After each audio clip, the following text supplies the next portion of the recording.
जंगल में रह जयामो आदिवासी जंगल रखवाला रे।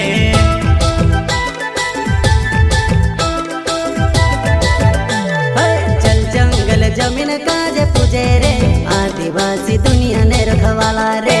बाप देव खतरी काज पूजे रे आदिवासी सबसे निराला रे।